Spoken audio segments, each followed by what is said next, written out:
आज हमें पाठ 7 बूझो तो जाने पढ़ना है। उसमें ऊपर देखो ब्लू बॉक्स में ये दिखा हुआ है, उसको मैं पहले आपको पढ़ के बता दूँ। आप सभी जानते हैं कि पहेलियाँ बच्चों को बहुत पसंद आती हैं। यहाँ पहेलियाँ देकर छात्रों की विचार शक्ति का विकास करने का प्रयत्न किया गया है। जैसे मैंने आपको पहले भी बताया कि भाषा को अच्छा बनाने के लिए हमें कुछ अलग अलग चीज़ें उसमें डालनी पड़ती है। चुटकुले हैं, कविता है, कहानी है, नाटक है। तो इस बार हमने इसमें पहेलियाँ पढ़नी हैं, जिससे बच्चों की विचार शक्ति, सोचने की शक्ति को बढ़ावा मिलता है। विकास करना मतलब प्रोग्रेस होता है, उसको बढ़ावा मिलता है अगर वो जवाब ढूंढने की कोशिश करते हैं। तो पहेलियाँ समस्या या प्रश्न के स्वरूप में होती हैं। उन्हें समझना, बुझाना बड़ा अच्छा लगता है। ये पहेलियाँ हमारी विचार करने की शक्ति को बढ़ाती हैं, ज्ञान में वृद्धि करती हैं। पहेलियाँ जो होती है वो प्रश्न के रूप में होती है या एक समस्या के रूप में आपके सामने दिया जाता है। कई पहेलियों में कुछ क्लू भी दिए जाते हैं कि उससे आप पहचान जाते हो कि इसका जवाब क्या है, और ऐसी पहेलियों के साथ में आपको जवाब देना आना चाहिए। तो चलो हम पहेलियाँ पढ़ते हैं। पहेलियों को पढ़कर सही चित्र से जोड़िए। पहला है, फल देकर सफल हुए हैं, हरियाली फैलाते हैं, फूल फली, जड़ छाल, बीज दे सबको सुखी बनाते हैं। अब जैसे एक पहेली है, उसमें हम पहचान गए हैं कि ये पेड़ों की ही बात हो रही है ना, जो हमें हरियाली फैलाते हैं। हमारी सारी जीवन ज़रूरत की वस्तुएं हैं वो हमें पेड़ देता है। सारी, आप कुछ भी मन में सोच के देख लो कि मुझे इसकी ज़रूरत है, तो ये कहाँ से आता है? तो वो पेड़ से ही आता है। जैसे कपड़े, खाना, घर, दवाई, पढ़ाई की सामग्री, सब कुछ चीज़ हमें पेड़ देते हैं। यहाँ फूल फली, जड़ छाल, छाल मतलब स्किन, बीज देते हैं। अब आप सोचोगे कि छाल की क्या ज़रूरत है? नहीं, ऊपर की छाल लकड़ी के काम में आ सकती है। कई पेड़ की छालों का उपयोग दवाई के रूप में भी किया जाता है। तो पहले का जवाब आएगा पेड़, वृक्ष, कुछ भी लिख सकते हो आप। दूसरा है, पत्थर का वन ऊंचा है, मन उगते पेड़ घने सारे, नदियों झरनों के उद्गम हम, भूतल के हैं रखवारे। पत्थर का वन ऊंचा है, मन पत्थर से बना हुआ है पर बहुत ऊंचा है, और उगते पेड़, वहाँ पे बहुत सारे पेड़ उगते हैं। घने मतलब बहुत सारे उगना, और उसको बोलते हैं हम घने। नदियों झरनों के उद्गम हम, नदियाँ जो है वो वहाँ से ही निकलती हैं। हमेशा किसी पर्वत पे से ही नदियों का उद्गम स्थल होता है। झरने मतलब वाटरफॉल, वाटरफॉल भी आप देखते हो ऊपर से नीचे की ओर गिरते हैं, तो वो किसी पर्वत पे ही होते हैं। ऐसे आपने कहीं नहीं देखा होगा कि बिना पर्वत के वाटरफॉल आपको कहीं दिखा होगा। पर्वतीय क्षेत्र होता है, वहीं से झरनों का उद्गम होता है। भूतल के रखवारे हम, भूतल मतलब जो धरती है उसकी वो रखवाली करते हैं। तो इसका जवाब होगा पर्वत। तीसरा है, स्वयं न पीती प्यासी रहती, देती जग भर को पानी, खेत सींचती नाव चलाती, बहती हूँ मैं मनमानी। खुद नहीं पानी पीती है, खुद प्यासी रहती है, लेकिन पूरे विश्व को वो पानी पिलाती है। पानी पीने के, बिना पानी के कोई भी जीव रह नहीं सकता। कोई भी सजीव वस्तु का सृष्टि में टिकना ही मुश्किल हो जाएगा। कुछ भी हो, आप जो बोलते हो लिविंग थिंग्स बिना पानी के नहीं रह सकती, और उस पानी को देने वाली होती है नदी। खेत सींचती, खेतों में अगर पानी नहीं होगा तो कुछ अनाज नहीं उगेगा। नाव चलाती, नदियों में ही नाव चलती है। बहती हूँ मैं मनमानी, अपनी मनमानी से बहती है, उसे कोई रोक नहीं सकता, उसकी कोई दिशा नहीं निर्धारित कर सकता। लेकिन हाँ, अब हम उसको रोकने लगे हैं, बांध बना के उसको छेड़ने लगे हैं। नदियों पे बांध बन जाता है, पानी को रोक दिया जाता है, लेकिन ऐसा है नहीं। नदी का जो स्वभाव है वो अपने मनमानी से ही बढ़ने का है, और इसका ही जवाब होगा नदी, जो खुद पानी न पी के दूसरों को पानी पहुंचाती है, खेतों में अनाज उगाती है। दूसरे पेज पे है, 45 नंबर के पेज पे है, तन है मेरा हरा भरा, तन है मेरा हरा भरा, रस से रहता सदा भरा, भीतर से मैं हूँ लाल, प्यास बुझाकर पूछूं हाल। तन है, तन मतलब शरीर, आपका शरीर हरा भरा है, उसका रस से सदा भरा, पूरा अंदर से वो रसीला है, जूसी है। भीतर से मैं हूँ लाल, भीतर मतलब अंदर, अंदर से वो पूरा लाल है। प्यास बुझाकर पूछूं हाल, सबकी प्यास बुझाता है। गर्मी के मौसम में खास तौर से ये फल को खाया जाता है। तरबूज जिसे बोलते हैं, जिसका तन मतलब शरीर ऊपर से हरा भरा है, पूरा अंदर से रस से भरा होता है, अंदर से वो लाल है और सबकी प्यास बुझाता है। इसके बाद है हम दोनों हैं पक्के मित्र, करते रहते काम विचित्र। 5-5 सेवक हैं साथ, लेकिन करते कभी न बात। हम दोनों हैं पक्के मित्र, मतलब इसमें हाथ हमारा जवाब है, जो दोनों बहुत पक्के मित्र हैं और दोनों मिलके ही सारे काम करते हैं। कुछ भी काम अगर करना हो तो दोनों मिलके करते हैं। 5-5 सेवक है, मतलब जो हमारी उंगलियां और अंगूठे हैं वो सेवक कहलाते हैं हमारे हाथ के। उसके बिना हाथ का कोई अस्तित्व ही नहीं है। हाथ से आप कुछ नहीं कर सकते अगर उंगलियां और अंगूठा ना हो। तो हाथ के जो सेवक हैं वो उंगलियां और अंगूठा है। उसके बाद की है पहली है, कभी हूँ पतला कभी हूँ मोटा, कभी गेंद सा हूँ, मेरी कोई बहन नहीं पर बच्चों का मामा हूँ। कभी हूँ पतला, इसमें चंदा मामा की बात हो रही है कि कभी एकदम पतला होता है, आप अमावस्या के दिन दिखाई नहीं देता है, उसके बाद में दूसरे दिन आप देखोगे तो एक पतली सी लाइन होती है, फिर धीरे धीरे धीरे धीरे वो लाइन जो है मोटी होती जाती है। जैसे ही पूर्णिमा आती है वो पूरा गोल हो जाता है। तो उसका जो शरीर है वो रोज बदलता रहता है, और एक दिन वो गेंद सा हो जाता है और एक दिन वो गायब ही रहता है पूरा। उसकी कोई बहन नहीं है, लेकिन वो बच्चों में मामा के नाम से प्रसिद्ध है। तो इसका जवाब होगा चंदा मामा। बड़े सवेरे उठती हूँ मैं, सैर गगन की करती हूँ मैं। बड़े सवेरे उठती हूँ मैं, सैर गगन की करती हूँ मैं, आलस सुस्ती तनिक न करती, हरदम ही कुछ करती हूँ। आपने अगर चिड़िया को देखा होगा तो वो कभी भी आलसी की तरह नहीं बैठी रहती है, वो हमेशा इधर से उधर फुदकती उड़ती कुछ न कुछ काम करती रहती है। जैसे ही सुबह होती है, सुबह उठते से वो उठ जाती है और सैर गगन की मतलब आकाश में इधर से उधर उड़ती रहती है। उसको घर बनाने के लिए तिनके की ज़रूरत होती है, उसको खाना खाने के लिए दानों की ज़रूरत होती है, उसको बच्चों को खाना खिलाने के लिए दाने लाने पड़ते। तो ये सब काम वो करती रहती है। अगर आप इसमें किताब के चित्र में देखोगे ना तो वो चिड़िया के आंसू दिखाई गए, और वो चिड़िया कहाँ बैठी हुई है, कटे हुए पेड़ पे बैठी है। तो वो कटे हुए पेड़ के लिए उसके आंसू निकल रहे हैं कि अगर हमने इस तरह से पेड़ों को काट डाला तो चिड़िया रोने लगी है, क्योंकि न तो उसको घोंसला बनाने के लिए जगह है, न उसको आराम करने के लिए डालियां हैं, न वो दाने चुग के वहाँ पे घोंसला बना के अपने बच्चों को रख सकती है। तो वो उसके हम सारी रहने की खाने की जगह हम ले लेते हैं अगर हम एक भी पेड़ काट देते हैं। इस तरह से आपको ये सारी पहेलियाँ पढ़नी है, उन्हें लिखना है और सामने आपको उसके जवाब लिखने हैं।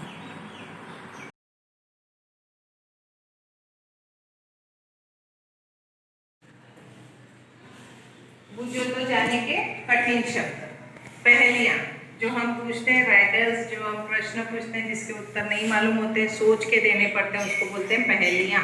ज़्यादा पहेलियाँ, एक के लिए पहेली और बहुवचन पहेलियाँ। पसंद, जो हमें पसंद है।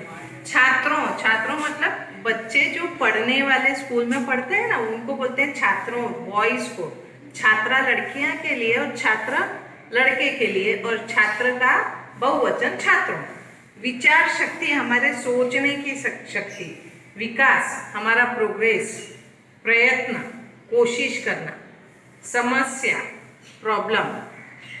स्वरूप, किसी स्वरूप में कोई चीज होती है कि आप बोलते हो ना जिस शेप में वो रहती है तो उसका वो स्वरूप होता है। ज्ञान, हमारा नॉलेज।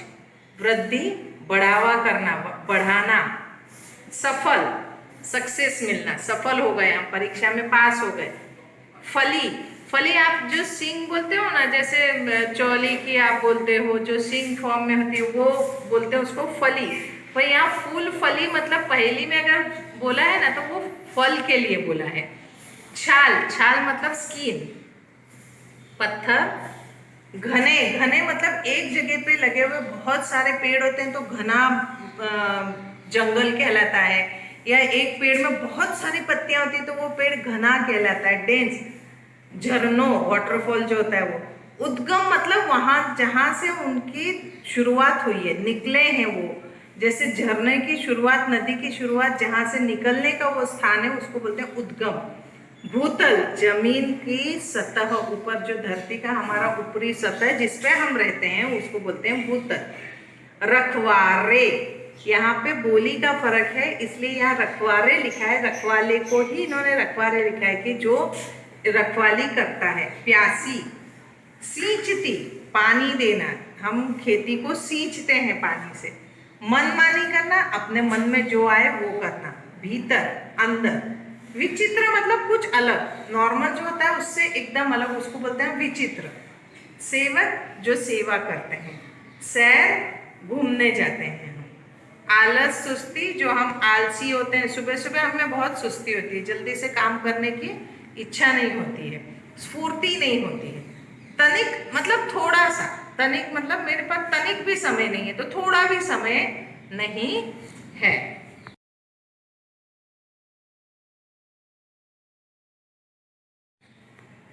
शब्दार्थ।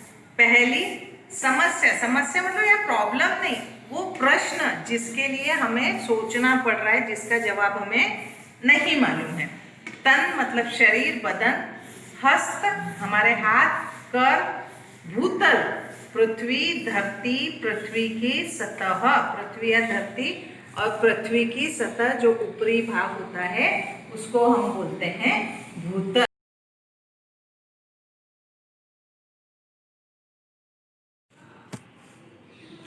पाठ 7 हमारी बूझो तो जाने, जो पहेलियां हैं, तो उसके जो सारा पूरा अभ्यास है ना वो भी बूझो तो जाने ही है, क्विज टाइप में है। आपको सब में आपको अपने मन से लिखना है।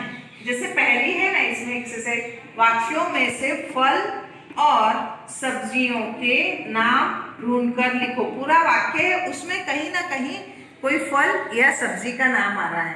देखो पहला है, उधर आ मत जा, तो इसमें आ और ये म जोड़ेंगे तो यहाँ पे आम बन रहा है। अभी इधर है, अंदर आ लू लग जाएगी, तो अंदर आ लू, तो यहाँ पे ये दो मिलके आलू हो गया।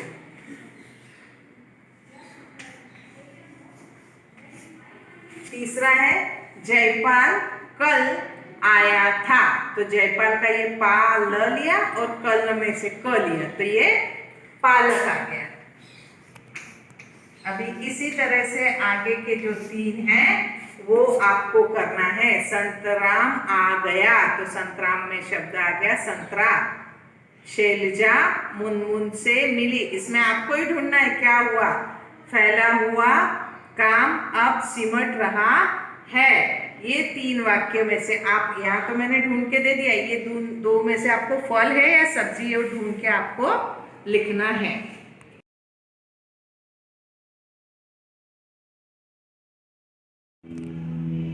अभी इसमें या पढ़कर कोष्टक में उचित शब्द लिखिए। अभी यहाँ पे एक क्लू ये है कि यहाँ एक ही वर्ण है, आ की मात्रा के साथ में वही शब्द आ रहा है, पहला वर्ण जो है वो वही आ रहा है। पहले देखो, किसी को जाने के लिए कहना, एक वर्ण में उसका उत्तर है तो जा। दूसरा है जीवन, प्राण, हमारा जो जीवन है, हमारी जो जान है, तो जान।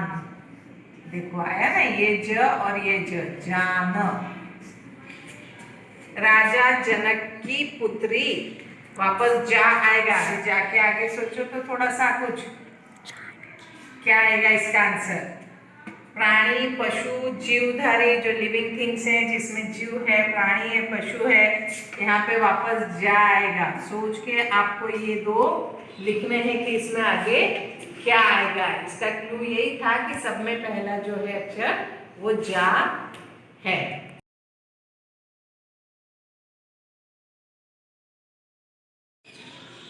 सार्थक शब्द, मैंने बताया था कि जिस शब्द का मतलब निकलता है, जिसका अर्थ होता है, उसको हम सार्थक शब्द कहते हैं। ऐसा नहीं है कि वर्ण को हम कुछ भी कहीं भी लगा दे बिना मात्रा के कोई भी तो शब्द बन जाता, नहीं, जिसका अर्थ होता है उसको हम सार्थक शब्द कहते हैं। अब यहाँ इतने दिए हैं, इसमें से अपने को सार्थक शब्द ढूंढने हैं। मैं आपको थोड़े से ढूंढ के बता देती हूँ। देखो, मधु, मधु मतलब मीठा। बादल, बादल मतलब आप सब लोग जानते हो बारिश का मौसम है। ये मामा, नदी। इस तरह से आपको और भी बहुत सारे हैं, सारे ढूंढ के आपको लिखने हैं।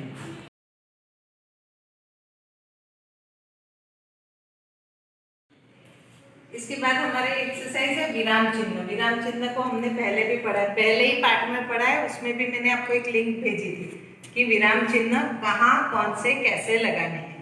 ये वाला है विस्मयादीप है, पूर्ण विराम है, अर्ध विराम है, प्रश्नवाचक है। ये ये ऐसा है, दो बिंदु लगते हैं इसमें, एक नहीं लगता है, दो बिंदु लगते हैं, और ये जहाँ वाक्य बोला जाता है वहां लगते हैं। पहला है आप क्या खाएंगे, यहाँ प्रश्न किया है इसलिए ये प्रश्नवाचक।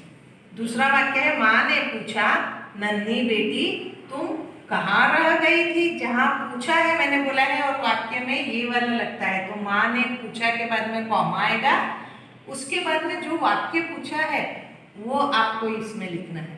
कहाँ रह गई थी, इसमें प्रश्नवाचक अंदर आएगा और फिर ये वाक्य आपका पूरा हो गया। छी, ये आप जो डॉट वहां आपकी किताब में एक ही दिया है, उसके बाद में ये दो लगेगा। गंदा सा हम ऐसा मुंह बनाते हैं ना, अपना जो भाव है वो बदल जाता। छी, कितना गंदा पानी है। मेरी पुस्तक का नाम रामायण है। ये रामायण, और रामायण जो है वो एग्जैक्ट मतलब एक किताब का नाम है, उसको हमको बताना है, तो वो भी इसमें आएगा। वाह, इसमें आश्चर्यचकित, वाह कितनी अच्छी किताब है। तो इस तरह से आपको ये सब विराम चिन्ह लगाना है। जब आप पढ़ोगे ना तब आपको लगाना अपने आप आ जाएंगे, इसलिए पाठ पढ़ना है।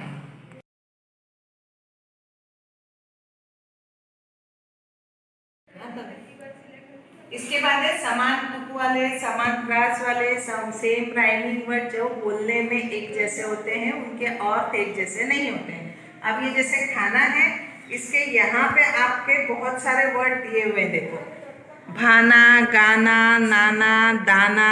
हम और लिख सकते हैं इसमें, लाना, माना। इस तरह से आपको और ढूंढना है। मैंने एक लिख दिया है, और दो आपको लिखने हैं यहाँ पे, और दो आपको ढूंढ के लिखने हैं। तन में इन्होंने दिया है, देखो, मन, धन, वन, फन। हम इसमें बन लिख सकते हैं, कोई भी चीज को बनाना बनती है, ये बन लिख सकते हैं, और दो आपको लिखने हैं। नानी में इन्होंने दिया है रानी, धानी, नानी, जानी। इसमें हम और सोचो क्या लिख सकते हैं, जानी, पानी, नानी, जानी भी है, मानी, कोई चीज़ हम मानते हैं वो हम लिख सकते हैं इसमें। और ये दो शब्द आपके और आपको लिखने हैं।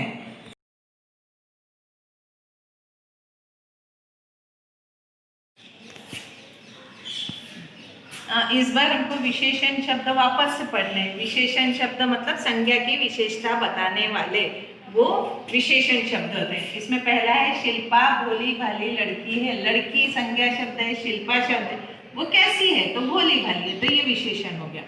कक्षा में 4 बच्चे बैठे हैं, बच्चे भी है, ये भी है, कक्षा भी है संज्ञा शब्द पर, वो बच्चे कैसे बैठे हैं, 4, ये संख्यात्मक आपका विशेषण है। तीसरा है नदी में काला पानी है। पानी कैसा नदी में बता रहे हैं, वो काला है, तो काला उसकी विशेषता हो गई। चौथा है यह किताब मेरा भाई लाया है। अभी तो यहाँ पे हमें कुछ भी ऐसा नहीं दिख रहा है कि उसकी विशेषता बता रहे, ठीक है, लेकिन किताब अगर संज्ञा शब्द है तो ये सार्वभौमिक जो सर्वनाम होते हैं, उसमें हमें वो भी विशेषण में हम ला सकते हैं। तो किताब कैसी है, किसकी है, यह किताब है, मेरा भाई लाया है। गिलास में थोड़ा सा शरबत डाला है। शरबत में कैसा डाला है, थोड़ा सा डाला है। गिलास हम नहीं ले सकते क्योंकि गिलास जो है संज्ञा शब्द है। हमारी पाठशाला में बड़ा बगीचा है। बगीचा कैसा है? बड़ा है। बाजार में पके केले मिलते हैं। केले कैसे मिलते हैं? पके। तो आप ये देख रहे हो कि यहाँ पे ये शब्द जो मैंने लाइन किया है वो सब उस आगे वाले शब्द की विशेषता बता रहे हैं।